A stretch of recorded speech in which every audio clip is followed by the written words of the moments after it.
Taigi dabar pasižiūrėkim, ką ėmė kalbėti dar vienas Lietuvoje labai populiarus Aleksejus Arestovičius, kuris čia ir atvažiuodavo ir valstybinio transliuotojo eteryje kalbėdavo geriausių laikų ir cituodavo ir rašydavo ir taip toliau. Non-stop. Pažiūrėkim, ką jisai ėmė kalbėti.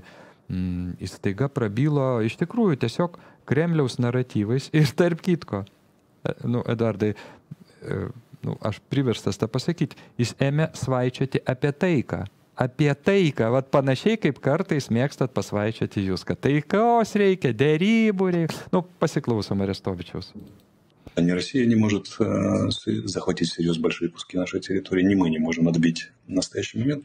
Дальше перевод это в партер, стационарный фронт, бесконечное, бессмысленное убийство друг друга без попыток достичь каких-то важных результатов не нужно ни российскому народу, ни украинскому. Народ это начинает понимать очень хорошо. Я думаю, нам нужно мириться, выходить на мирные переговоры, стабилизировать, но эти переговоры должны быть честными и паритетными. Taigi kalba apie dėrybas, tik tai aš čia grįšiu prie savo senos minties. Ir žinot, aš nemanau, kad ta mano mintis, ir galbūt net ne mano ta mintis, galbūt daugiau kažkas galvoja. Aš vis tik manau, kad Ukraina ir Rusija anksčiau ar vėliau susitars. Taip. Ir anksčiau ar vėliau taps vienas kumštis, gerąją to žodžio prasme. Tai jeigu mes dabar turim iš esmės pasaulyje dvi galingiausias kariuomenės, aš drąsiai tą sakau, tai yra Ukrainos ir Rusijos. Čia nežiūrim, kaip ten kas, kiek ten kur žuvo ir taip toliau, ten yra katastrofa, ten 100,000 žuvo, beprasmiškai mano galva. Bet kariuomenė visada yra gera ta kariuomenė, kuri realiai kariauja. Ne tik teoriškai, va čia kaip pas mus pašaudo iškirstose miškose, poligonuose, o tie, kurie realiai kariauja. Ir šiuo metu tos dvi kariuomenės kariauja ten su vakarų pagalba ir taip toliau, visom pagalbom jau daugiau negu 1,5 metų. Jeigu tai taptų vienis, jie nukaltų bet ką. Gal tik Turkija galėtų pasipriešinti, kadangi turkai irgi turi labai stiprią kariuomenę, taip teigiama, irgi kariauja. Bet šiuo metu mano įsitikinimu tai yra pati stipriausia karinė jėga būtent Ukrainoje ir Rusijoje. Ir oi, kas atsitiktų, jeigu jie sakytų, viskas baigiam, išsipjovėm slavai. Ir dabar mes slavai susitarsim taip, kaip mums reikia. Ir norim gyventi taip, kaip mums reikia, o ne taip, kaip kažkas nori ar kaip kažkas rekomenduoja, pavyzdžiui, iš Lietuvos, kad ir labai protingai. Kaip jums atrodo tokia erezinė mintis? Eretinė tiksliau. Erezija, eretika. Erotika. Aš vis atsakiau, kad taika yra geriau. Šitoj vietoj Arestovičius yra labai lankstus žmogus, nes 19 metais jam buvo karas geriau negu taika. O dabar jis prisiminė, kad ir galbūt Ukrainos žmonės turi kažkokią teisę pareikšti savo nuomonę. Ir dabar užtat jau sako, kad karo nebereikia. Tai pagal šitą lankstų žmogų 3 broliškos tautos, jos broliškos, visiškai panašios, giminingos, ar ne? Tai jiems patiem yra geriau būti vienam darinyje, negu 3 atskiruose.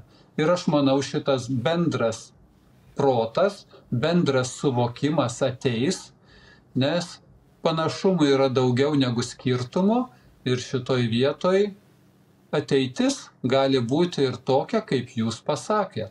Ir tada klausimas, o kas privertė, kas atsakingas, kad tiek žmonių žuvo? Ir kai pradės ieškoti atsakingo, vat tada gali atsirasti įvairių netikėtumų arba įdomumų. Tai geriau palinkėkime visiems taikos. Ir Lietuvai tame tarpe. Ir nesakyti Grybauskaitės lūpomis, pradėkime atvirą karą su Rusija. Ką jinai pasakė 22 metų vasario pabaigoj. Gal nepradėkime? Būtent. Ir aš dabar vis tik tai siūlau pasiklausyti Jurijaus Švieco, nors kai kas jo labai nemėgsta. O klausytis reikia kodėl? Nu, tam irgi tam tikrą terpę žmonių jisai atstovauja, tam tikrą nuomonę išsako, tam tikrus dalykus pacituoja. Man įdomu pasiklausyti, pajausti tą pulsą. Bet Telegram kanale Ekspertai EU mes sulaukėm kritikos. Na, vienas žmogus parašė, baikite rodyti šitą, nu, dalbajobą, nežinau, ar galima sakyti, gal čia galima žodis, o tai jūsų juodą humorą jau sunku suprasti šiaip jau. Duodu 100% yra tokių, kurie priima jūsų juodą humorą už rimtą. Turėtų būti šone, čia juodas humoras, mažiau problemų, turėsite, žmogus žinos, čia humoras. Nu, tai parašė vienas komentatorius, mes jam atrašėm, nu, atleiskit prie, pavyzdžiui, Delfio, TV3 ar LRT straipsnių, juk niekas nerašo, kad ten begalinis juodas humoras, ten non-stop juodas humoras. Nenorime būti išsišokėliai su papildomais užrašais. Taip mes. Čia kaip visavertis karas Ukrainoje, vertingas karas, visos vertės karas Ukrainoje, kaip 15 minučių parašė. Taip, o pasiklausyti tikrai kartais verta ir dabar aš noriu būtent va tą ištrauką paleisti iš naujausio jo šiandien ryte pasirodžiusio video, kurisai kalba būtent apie tą situaciją Ukrainoje ir situaciją su Zelenskiu. Ir iš tikrųjų, tie, kurie domisi, labai daug ką gali išgirsti, ką šitas žmogus pasako. У нас есть президент Зеленский, который один, как он считает, в своей команде верит в победу. Остальные, то есть вся его администрация в это не верит. И, естественно, ничего для этого не делает. То есть это совершенно бесполезный балласт, которому бесполезно давать деньги. Это выброшенные на ветер деньги. Поэтому почему бы так не посоветоваться Байдену с Зеленским? Отпустите-ка этих ребят в свободное плавание. Давайте им дадим гарантии. Ведь я уверен, что единственная сложившаяся ситуация, самая заветная их мечта – это чтобы им дали гарантии личной безопасности, что их не посадят за решетку, они куда-нибудь умотают далеко и достанут закопанные миллиарды из своей скрынки, ну и тихо и мирно и счастливо заживут. Это один вариант. Чем заменить этих ребят бесполезных? Ну, мы с вами уже обсуждали. Можно в Украине найти гораздо более умных, способных людей, которые с лихвой заменят вот этих ставших бесполезными, да, не с самого начала такими были людьми. Ну и, наконец, поскольку получается, значит, такая ситуация, что администрация не знает, что делать для победы, но они знают, что есть такой генерал топовый, который это знает, и поэтому они всеми силами пытаются его снять, то почему бы Байдену не обсудить вопрос, что мы даем деньги под того человека, который знает, что нужно, как нужно, и сколько ему нужно, в каком количестве и какого качества. Тем более, что сейчас идет война, а в условиях военного времени страной должны управлять военные. Таким образом, расклад. Президентом, один из раскладов, президентом формально, который сидит, но не царствует, но не правит, как британская королева в свое время, а сейчас король. То есть таким остается Зеленский, но фактическую полноту власти берут старейшины, можно назвать их так, советники, или просто военным. Она отдается военным под соответствующей гарантией администрации Соединенных Штатов Америки. И тогда все будет нормально. Вот Залужный же сказал, одно из самых главных требований успеха – это приведение в порядок системы управления, сделать ее нормальной с точки зрения хотя бы здравого смысла. Не супер там, пупер, изощренный, а хотя бы нормальный, потому что сейчас это ненормально. Как может управлять администрация? Она управляет фактически президента страной, ежели ее люди понятия не имеют, что делать, и полностью потеряны, считают, что у них нет никаких шансов. Вот таким образом, господа, я и анализирую эти две статьи, которые полностью дополняют друг друга. Первая статья описала сложившуюся реальную расстановку сил и настроений в администрации президента. из которой следует, что народ не верит в официальные цели страны, интересы народа с их интересами и оценками диаметрально противоположны расходятся. А с другой стороны, как показывает интервью, вернее, не интервью, а эссе генерала Залужного в The Economist, есть человек, который готов, который знает, что делать, он умеет это делать, ну и с точки зрения здравого смысла управления, без которого просто все остальное не имеет смысла, он и должен управлять этим процессом. Власть должна принадлежать людям сейчас, которые своими жизнями отвечают за страну, за то, чтобы она существовала, чтобы она не только не проиграла, но и выиграла. Вот на этом, дорогие друзья, позвольте закончить сегодняшний выпуск. Слава Украине и вооруженным силам. Враг, безусловно, будет разбит, победа будет за нами. Štai tokia nuomonė, jūs kažką norėt pridurt? Aš manau, kad vyrukas pasakė, aš išversiu, ką jisai pasakė pagal mano suvokimą. Pasakė, sakyčiau, kad baisų dalyką, kuris yra realus. Ukrainos politinė vadovybė nebenori karo. Jie nori tik tai išsaugoti savo prisiplėštus turtus, tuos milijardus. O karo nori vienas kariškis, kariuomenės vadas Ukrainoje ir karo nori Amerikos prezidentas su visa savo kompanija. Tai siūlo šitas švecas, kad politinė vadovybė, kuri nebenori karo, būtų nušalinta laikinai ir kad Amerikos karinė partija toliau tęstų karą Ukrainos žmonių krauju, nes tai yra pigu. Priminsiu, tai yra pigu, pasakė Lenkijos ministras pirmininkas. Ta tiesi tekstu dabar pasakė jūsų skelbiamas herojus iš Amerikos.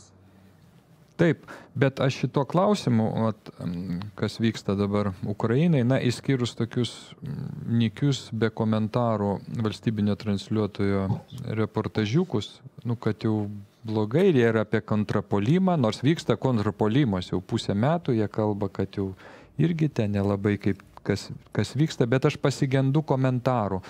Nes aš suprantu, kai gerovės valstybės kūrėjas kiekvieną kartą sako, pergalę, turime eiti iki galo, tai viskas taip. Tai tą mes žinom, ką jis pasakyti, jis gali to ir nekartot. Bet visiškai nekomentuoja susidariusios situacijos, nes dabar jau praktiškai visi pripažįsta, kad situacija Ukrainoje nėra tokia, kokia buvo bent jau planuota, kaip tikėjusi jie. Aš, pavyzdžiui, nieko nesitikėjau, bet jie, kaip Nausėda ir visi kiti, jie tikėjosi. Dabar to nėra ir komentarų jokių nėra. Man taip atrodo. Ne. Audriau, jūs per gerai galvojat. Mano suvokimas yra kitoks, tik tai šios dienos publikacijų prasme. Aš pavadinimus pasižiūrėjau. Tai tiesiu tekstu LRT ruošia žmonės, kad bus trečias pasaulinis karas. Bus didelis karas. Ir tai yra sakoma tiesiu tekstu. Kad būtų žmonėm lengviau priimti šitą tiesą, tai įdėjo LRT irgi Vokietijos ministro pasisakymą, kad reikia ruoštis, žmonės turi nusiteikti trečiajam pasauliniam karui. Tai vyksta, reiškia, ne tik Lietuvoje, bet visų europinių mastų. Ir šitas kontekstas yra stipriai baisesnis negu vien Amerikos proxy karas Ukrainos teritorijai. Nes šitas proxy karas, tai jisai apribotas Ukrainos geografinė padėtim.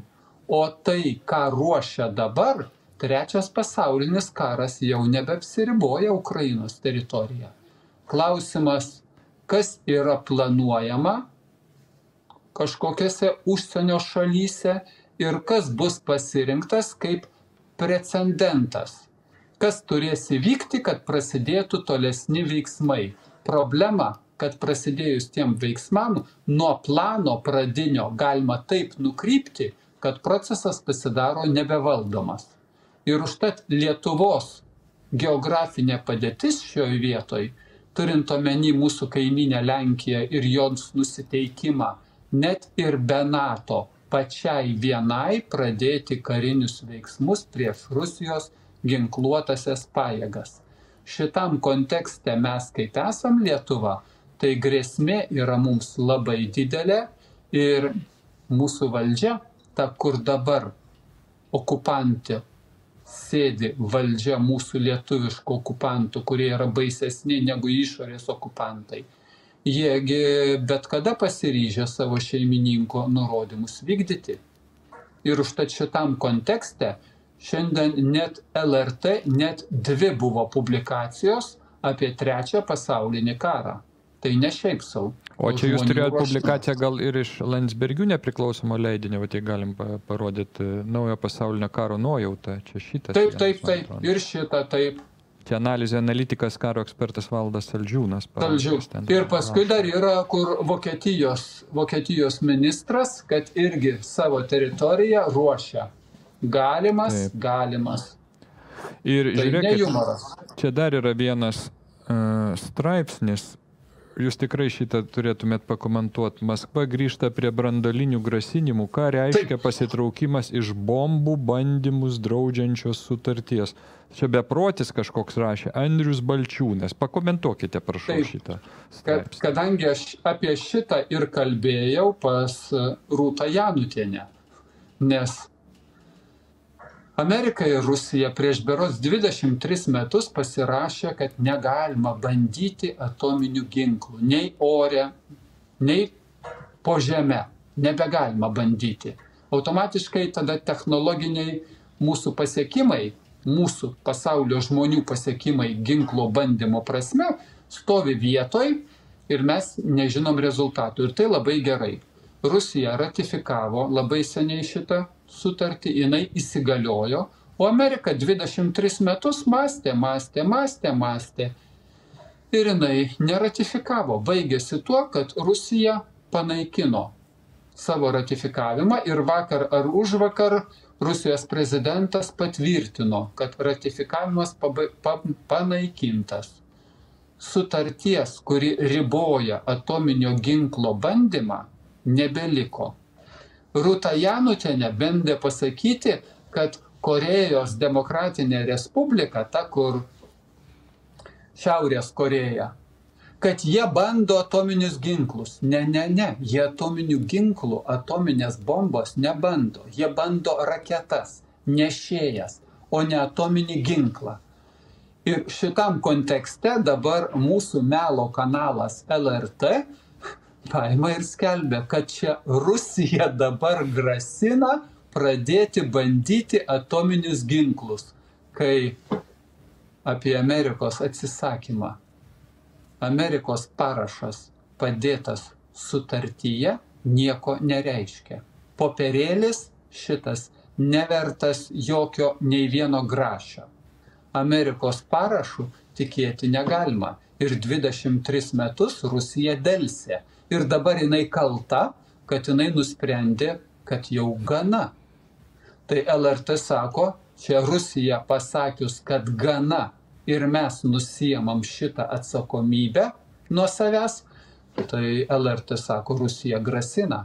Čia kreivųjų veidrodžių karalystė, kai tiesa yra sumaišoma su melu ir sakoma, vat šitas melas yra naujoji tiesa.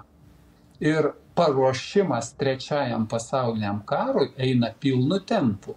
Ir dėl to man iš tikrųjų yra baisu, nes nevaldomas procesas gali pasidaryti bet kada.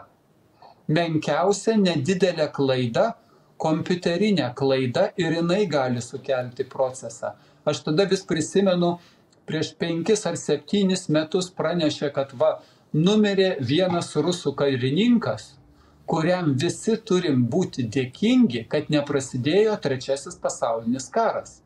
Nes ten buvo tokia situacija, jisai kompiuterio ekrane mato, kad kelios Amerikos raketos, kurios neša branduolinį ginklą, pakilo ir skrenda link Rusijos. Jos jau skrenda ir kompiuteris rodo. Jis tempė gumą, nes negalėjo pagalvoti ir nespaudė savo mygtukus, kuriuos turėjo spausti, ir apsaugojo nuo grandininės reakcijos, nes ten pasirodo buvo neteisingi duomenys. Bet jam rodė nebejotinai, skrenda atominį ginklą nešančios Amerikos raketos, kurios pakilo iš tokių vietų. Ir užsieniečiai, šiuo atveju amerikonai, pasidžiaugė ir kai jis numirė, jo mirties atveju nekrologus parašė labai gražius, kad jam turime dėkingi būti už tai, kad tokia klaida neįvyko. Tai dabartiniam kontekste, tai su Karibų krize lyginant, mes esam žymiai pavojingesniai situacijai. O mūsų valdžia maitina mus pažadais ir siekiu nugalėti Rusiją karo lauke. Bepročiai, kuriems privalu pasakyti gana.